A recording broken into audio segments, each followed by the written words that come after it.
Caros irmãos, elevemos o pensamento a Deus, mentalizando boas vibrações.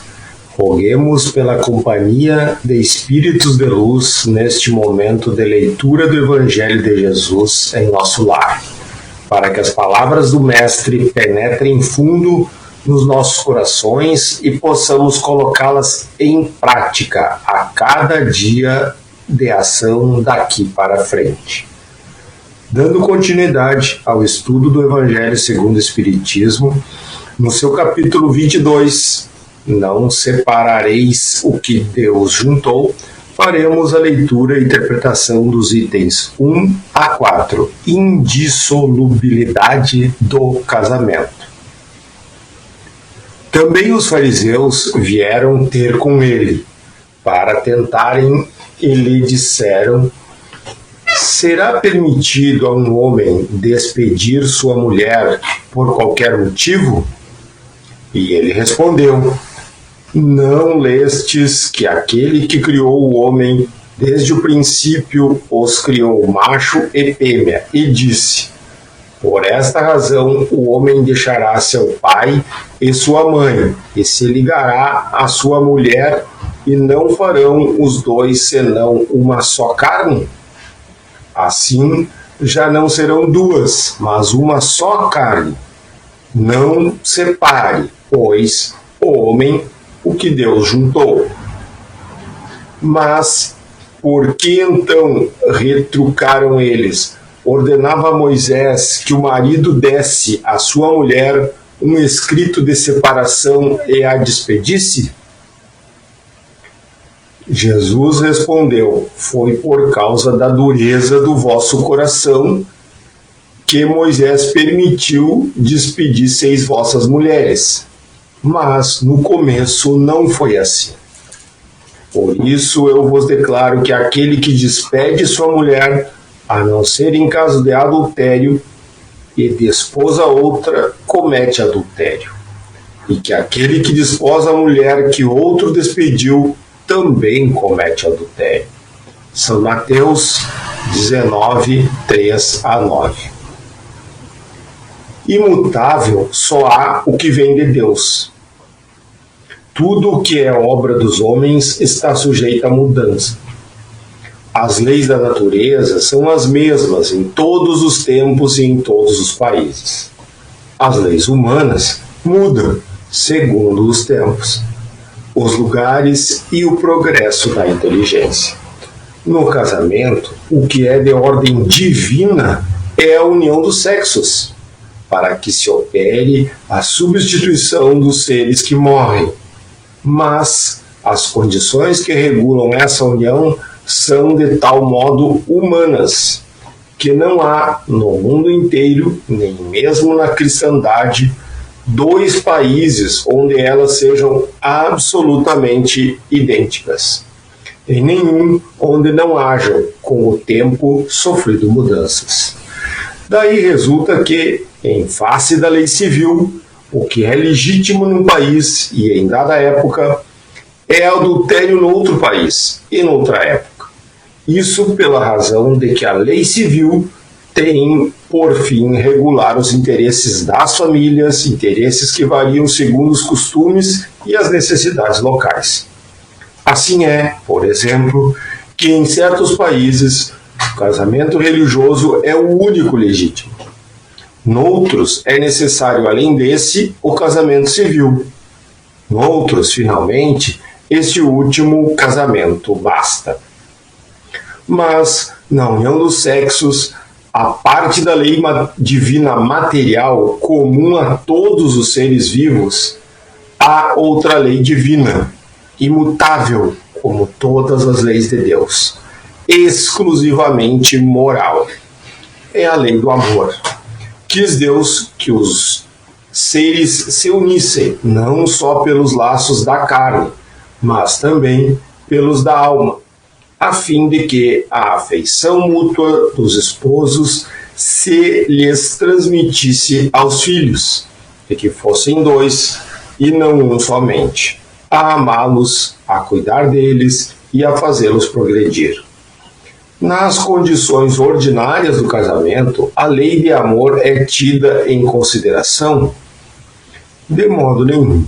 Não se leva em conta a afeição de dois seres que, por sentimentos recíprocos, se atraem um para o outro, visto que, as mais das vezes, essa afeição é rompida. O de que se cogita não é a satisfação do coração, e sim da satisfação do orgulho, da vaidade, da cupidez, numa palavra, de todos os interesses materiais. Quando tudo vai pelo melhor consoante esses interesses, diz que seu casamento é de conveniência, e, quando as bolsas estão bem aquinhoadas, dizes que os esposos igualmente o são e muito felizes hão de ser. Nem a lei civil, porém, nem os compromissos que ela faz se contrariam, podem suprir a lei do amor, se esta não preside a união, resultando frequentemente separarem-se por si mesmos os que à força se uniram. Torna-se um perjúrio, se pronunciado como fórmula banal, o julgamento feito ao pé do altar. Daí as uniões infelizes, que acabam se tornando-se criminosas, dupla desgraça que se evitaria ao estabelecerem-se as condições de matrimônio, se não abstraísse da única que o sanciona aos olhos de Deus, a lei do amor. Ao dizer Deus, não sereis senão uma só carne, e quando Jesus disse, não separeis o que Deus uniu, essas palavras você deve entender com referência à união segundo a lei imutável de Deus, e não segundo a lei imutável dos homens. Será então supérflua a lei civil e dever-se-á volver aos casamentos segundo a lei da natureza? Não, de certo. A lei civil tem por fim regular as relações sociais e os interesses das famílias, de acordo com as exigências da civilização. Por isso é útil, necessária, mas variável. Deve ser previdente, porque o homem civilizado não pode viver como selvagem. Nada, entretanto, nada absolutamente se opõe a que ela seja um corolário da lei de Deus. Os obstáculos ao cumprimento da lei divina promanam dos prejuízos e não da lei civil. Esses prejuízos, se bem ainda vivazes, já perderam muito do seu predomínio no seio dos povos esclarecidos. Desaparecerão com o progresso moral que, por fim, abrirá os olhos aos homens para que os males sem conto, as faltas, mesmo os crimes que decorrem das uniões contraídas com vistas unicamente nos interesses materiais. Um dia, perguntar-se-á o que é mais humano, mais caridoso, mais moral.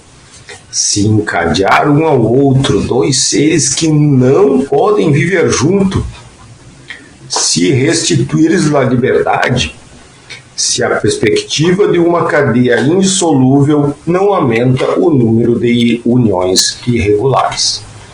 Portanto, irmãos, interpretando esses escritos de Kardec, é possível verificar que a doutrina espírita nos mostra o quanto são prejudiciais essas uniões entre as pessoas, baseadas unicamente nos interesses materiais ou nos desejos da carne. E a doutrina reforça a importância de balizarmos todas as nossas decisões numa única lei, na lei maior, a lei do amor. Assim, seguindo esse preceito básico da doutrina espírita, concluímos este momento de oração emanando os melhores pensamentos a todo ser que cruzar o nosso caminho. Que sejamos fonte de bons sentimentos e boas ações para com todos e também sinceramente gratos a Deus pela oportunidade da reencarnação, com cada prova e cada expiação necessárias à nossa evolução. Agradecemos a companhia dos Espíritos de Luz neste momento de prece inteligível em nosso lar. E que assim seja.